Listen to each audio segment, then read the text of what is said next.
이서윤은 월요일 아침 8시 반 평소와 다름없이 사무실로 향했습니다. 지하철 3호선에서 내려 회사 근처 카페에 들렀죠. 아메리카노 한 잔으로 하루를 시작하는 게 그녀의 작은 일상이었어요. 카페 문을 열고 들어서는 순간 서윤의 발걸음이 멈췄습니다. 창가 자리에 앉아있는 여자가 자신과 똑같은 얼굴을 하고 있었거든요. 같은 눈매, 같은 코, 심지어 머리카락까지 비슷한 길이었습니다. 서윤은 한동안 그 자리에 서서 멍하니 바라봤어요. 거울을 보는 것 같은 착각에 빠질 정도였죠. 그 여자도 서윤을 발견했는지 깜짝 놀란 표정을 지었습니다. 두 사람은 서로를 바라보며 말을 잇지 못했어요. 마치 시간이 멈춘 것처럼 느껴졌죠. 서윤이 먼저 다가가 인사를 건넸습니다. 안녕하세요.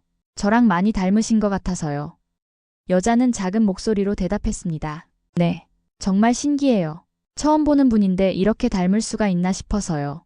두 사람은 자연스럽게 마주 앉게 되었습니다. 이름을 주고받는 과정에서 놀라운 사실이 드러났죠. 서윤의 본명은 이서윤, 그 여자의 이름은 이서진이었어요. 성도 같고 나이도 같았습니다. 혹시 생일이 언제세요? 서진이 조심스럽게 물었어요. 3월 15일이에요. 서진의 눈이 커졌습니다. 저도 3월 15일이에요. 그럼 혹시 우리 쌍둥이일 수도 있겠네요. 서윤이 침착하게 말했습니다. 이후 대화에서 두 사람의 추측은 확신으로 바뀌었어요.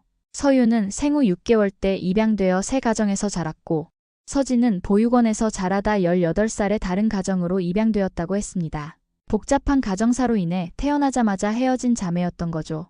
정말 꿈만 같아요. 서진이 눈물을 글썽이며 말했습니다. 언니가 있다는 생각을 해본 적이 없어서요. 서윤도 마음이 복잡했어요. 혼자 살아온 28년의 세월 동안 가족에 대한 그리움을 느껴본 적이 많았거든요. 하지만 이렇게 갑작스럽게 쌍둥이 동생을 만나게 될 줄은 몰랐죠.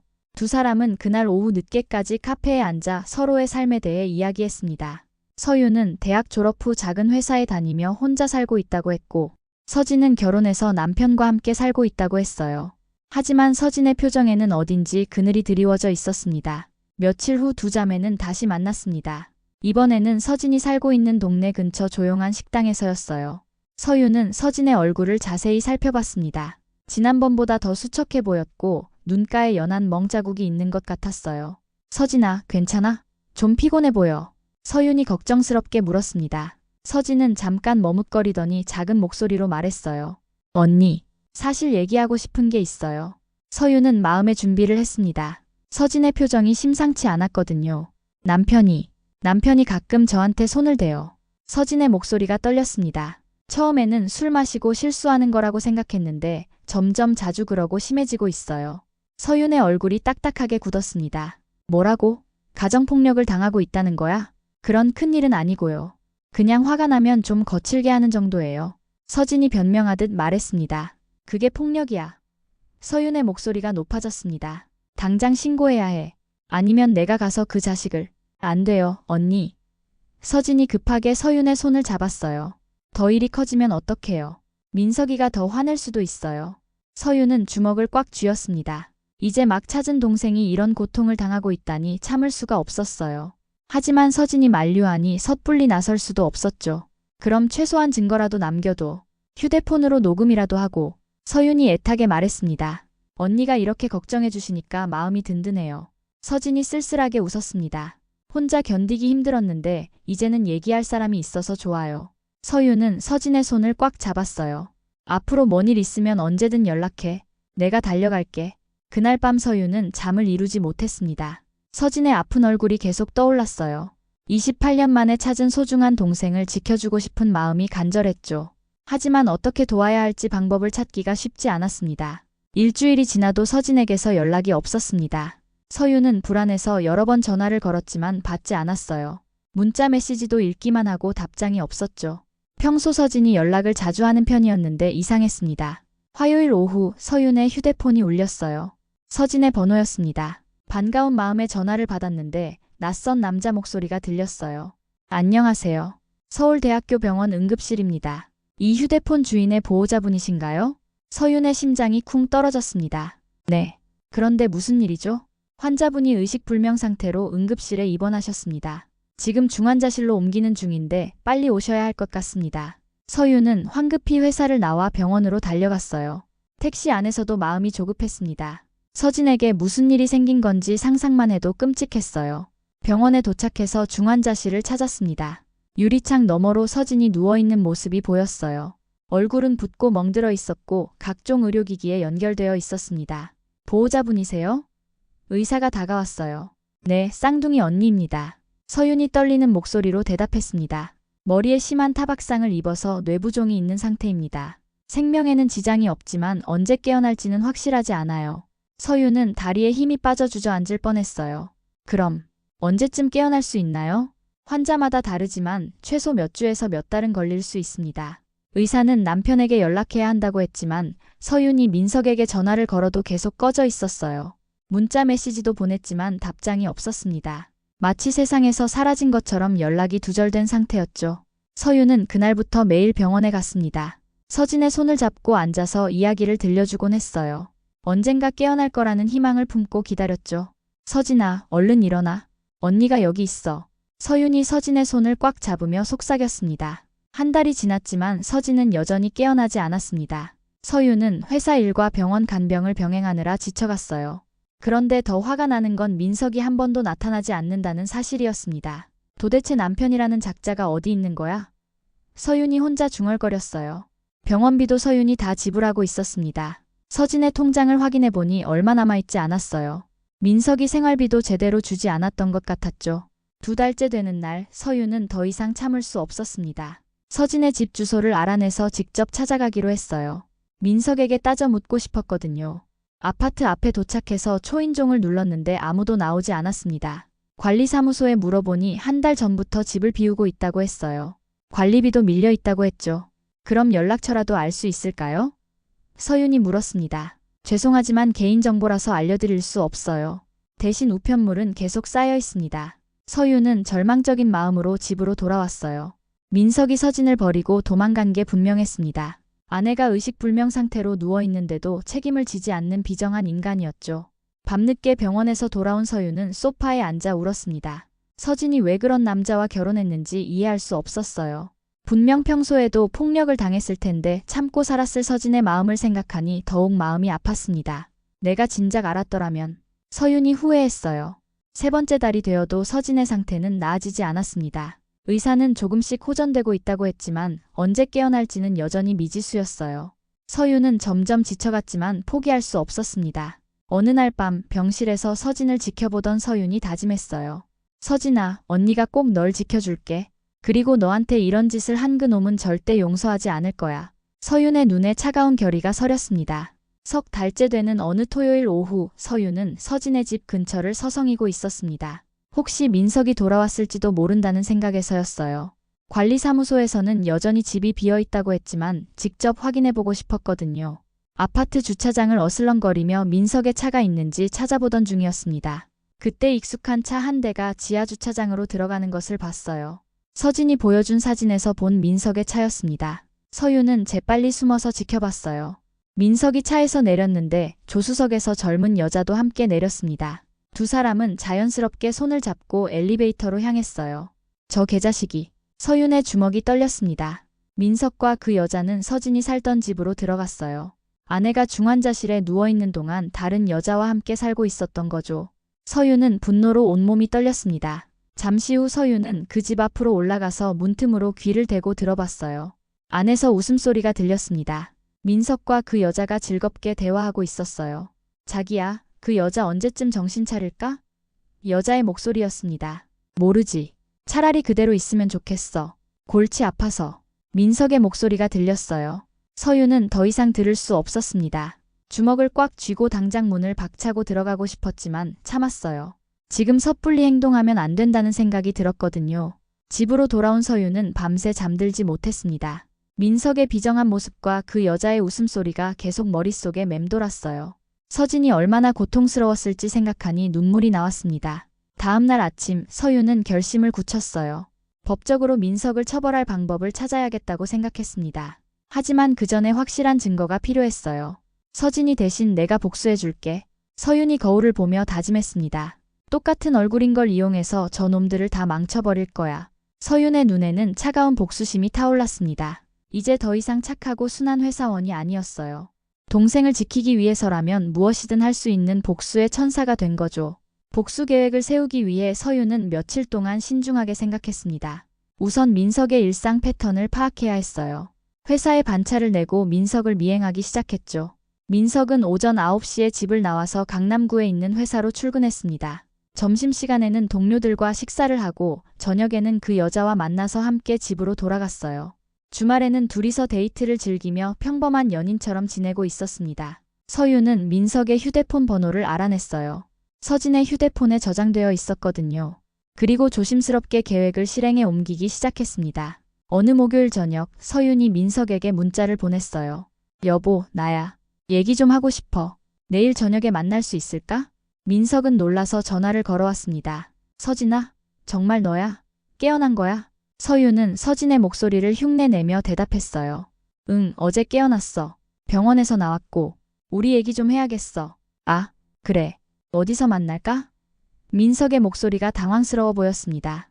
예전에 자주 가던 카페에서 만나자. 내일 저녁 7시에. 민석은 어쩔 수 없이 약속을 잡았어요. 서유는 전화를 끊고 나서 미소를 지었습니다. 첫 번째 단계가 성공한 거죠. 다음날 서유는 서진처럼 꾸미기 위해 공들였어요. 머리 스타일을 바꾸고 서진이 입던 것과 비슷한 옷을 샀습니다. 화장도 서진의 스타일로 했어요. 거울을 보니 정말 서진과 구별하기 어려울 정도였습니다. 약속 장소인 카페에 일찍 도착해서 구석진 자리에 앉았어요. 녹음기도 준비했고 휴대폰 녹음 기능도 켜뒀습니다. 민석이 자백할 만한 말을 유도해낼 계획이었어요. 7시 정각에 민석이 나타났습니다. 서윤을 보더니 놀란 표정을 지었어요. 서진아, 정말 깨어난 거구나. 응. 서윤이 냉정하게 대답했습니다. 이제 우리 진짜 얘기 좀 해보자. 민석은 어색하게 앉으며 변명을 늘어놨습니다. 미안해. 너무 놀라서 어떻게 해야 할지 몰랐어. 병원에 가려고 했는데. 거짓말하지 마. 서윤이 차갑게 말했어요. 다른 여자랑 우리 집에서 살고 있는 거 다 알아. 민석의 얼굴이 창백해졌습니다. 민석은 당황해하면서도 계속 변명을 늘어놨습니다. 서진아, 오해야. 그냥 친구가 잠깐 머물고 있는 거야. 친구? 서윤이 비웃었어요. 친구랑 손잡고 다니면서 키스하고 그러나? 민석은 할 말을 잃었습니다. 서윤은 더 압박했어요. 솔직히 말해봐. 언제부터 바람 피웠어? 나한테 손댈 때부터 다른 여자 있었던 거지? 손 댄다니. 그건 너무 심하게 표현하는 거 아니야? 민석이 어색하게 웃었습니다. 심하게? 서윤의 목소리가 높아졌어요. 내가 의식 잃을 때까지 때렸으면서, 머리를 벽에 박을 때까지 했으면서. 민석은 주위를 둘러보며 목소리를 낮췄습니다. 야, 여기서 그런 얘기하지 마. 사람들이 들어. 왜? 부끄러워? 네가 한 짓이 부끄럽긴 하겠네. 서윤이 냉소적으로 말했어요. 그때는 내가 너무 화가 나서 그랬어. 네가 자꾸 잔소리하니까. 민석이 변명했습니다. 바로 그거였어요. 서윤이 기다린 자백이었습니다. 녹음기가 모든 걸 기록하고 있었죠. 그래서 때린 거야? 내가 잔소리한다고 머리를 벽에 박은 거야? 아니, 그게 아니라. 민석이 말을 얼버무렸어요. 그리고 나한테 그런 짓 하면서 다른 여자랑은 언제부터 만났어? 소라랑은 네가 쓰러지기 전부터 알고 있던 사이야. 또 다른 자백이었습니다. 서유는 속으로 쾌재를 불렀어요. 결국 불륜이었다는 거네. 그러면서 나한테는 폭력까지 썼고. 민석은 점점 궁지에 몰렸습니다. 서진아, 이제 와서 따져봤자 뭐해. 우리 이혼하자. 그게 서로를 위해 좋을 거야. 이혼? 서윤이 웃었어요. 너는 참 편하게 생각하는구나. 사람을 반죽음으로 만들어 놓고 이혼하면 끝인 줄 알아? 그럼 어떻게 하자는 거야? 너는 감옥에 가야 해. 서윤이 단호하게 말했습니다. 민석의 얼굴이 화들짝 놀란 표정으로 변했어요. 뭐라고? 감옥이라니. 상해죄, 불륜, 그리고 유기죄까지. 내 죄목이 한두 개가 아니야. 그때 민석의 휴대폰이 울렸어요. 소라에게서 온 전화였습니다. 민석이 전화를 받자 소라의 목소리가 들렸어요. 자기야, 언제 와? 저녁 준비해놨어. 아, 지금 좀 일이 있어서. 조금 늦을 것 같아. 무슨 일인데? 혹시 그 여자 때문이야? 소라의 목소리가 날카로워졌습니다. 민석은 서윤을 힐끔 보더니 전화를 끊었어요. 나중에 얘기하자. 서윤은 완벽한 기회를 놓치지 않았습니다. 소라라는 게 그 여자 이름이구나. 나한테 폭력 쓰면서 그 여자랑은 다정하게 지내는 거야? 서진아, 제발 그만해. 이제 와서 따져봤자 뭐가 달라져? 많이 달라져. 서윤이 녹음기를 꺼내 보였어요. 우리 대화 다 녹음됐거든. 민석의 얼굴이 새하얘졌습니다. 뭐야? 네가 나한테 한 폭력, 불륜 사실 다 자백했어. 이제 경찰서에 신고할 거야. 야, 잠깐만. 그건 농담이었어. 농담? 서윤이 일어서며 말했어요. 내 머리에 난 상처가 농담이야? 3개월 동안 의식 잃고 누워있던 게 농담이야? 민석은 당황해서 서윤의 팔을 잡았어요. 서진아, 제발 참아줘. 내가 잘못했어. 앞으로 잘할게. 이제 와서 빌어봤자 소용없어. 서윤이 팔을 뿌리치며 말했습니다. 경찰이 올 때까지 여기 있어. 서윤은 즉시 112에 신고 전화를 걸었어요. 상황을 설명하고 민석을 현행범으로 체포해달라고 했습니다. 녹음 파일과 함께 폭행 사실을 신고한다고 했죠. 민석은 패닉 상태가 되어 카페를 뛰쳐나가려 했지만 서윤이 미리 카페 사장에게 부탁해뒀어요. 문제가 생기면 문을 잠가달라고 했거든요. 10분 후 경찰이 도착했습니다. 서윤은 준비해온 모든 증거를 제출했어요. 민석의 자백이 담긴 녹음 파일, 병원 진단서, 그리고 민석이 집을 버리고 다른 여자와 동거하고 있다는 증거까지 모든 걸 넘겨줬습니다. 이분이 저를 폭행해서 의식불명 상태로 만들었어요. 그리고 제가 병원에 누워있는 동안 다른 여자와 불륜을 저질렀습니다. 경찰은 민석을 현행범으로 체포했어요. 민석은 끝까지 억울하다고 소리쳤지만 증거가 너무 명확했습니다. 잠깐, 서진이 너 뭔가 이상해. 예전 서진이랑 달라. 민석이 끌려가면서 소리쳤어요. 하지만 이미 늦었어요. 서윤은 미소를 지으며 민석이 경찰차에 실려가는 모습을 지켜봤습니다. 다음날 서윤은 민석의 집에 설치해둔 몰래카메라를 회수했어요.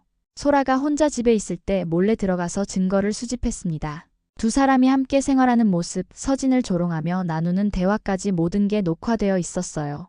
일주일 후 소라도 불륜과 주거침입 혐의로 함께 기소되었습니다. 민석은 상해죄, 유기죄, 간통죄로 중형을 선고받을 예정이었어요. 석 달 후 기적이 일어났습니다. 서진이 천천히 눈을 떴어요. 의사들도 놀랄 정도로 빠른 회복이었습니다. 언니. 서진이 약한 목소리로 서윤을 불렀어요. 서진아, 깨어났구나. 서윤이 눈물을 흘리며 서진의 손을 꽉 잡았습니다. 민석이는 어디 있어요? 걱정하지 마. 모든 게 해결됐어. 서윤이 다정하게 말했어요. 서진에게 그동안 일어난 일들을 차근차근 설명해줬습니다. 민석이 체포된 것, 소라와의 불륜이 밝혀진 것, 그리고 법적 처벌을 받게 된 것까지 모든 걸 얘기했어요. 언니가 다 해결해 주신 거예요? 서진이 믿을 수 없다는 표정으로 물었습니다. 당연하지. 내 동생인데? 서윤이 웃으며 대답했어요. 두 자매는 병실 창가에 나란히 앉아 바깥 풍경을 바라봤습니다. 해가 뜨고 있었어요.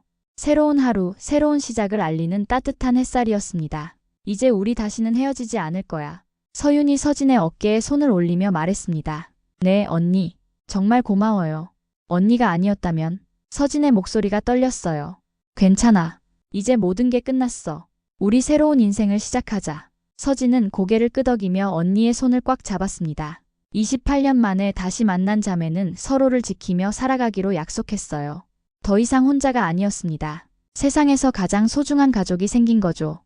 창밖으로 보이는 햇살이 두 자매의 얼굴을 따뜻하게 비춰줬습니다. 고통스러웠던 과거는 끝났고 희망찬 미래가 기다리고 있었어요.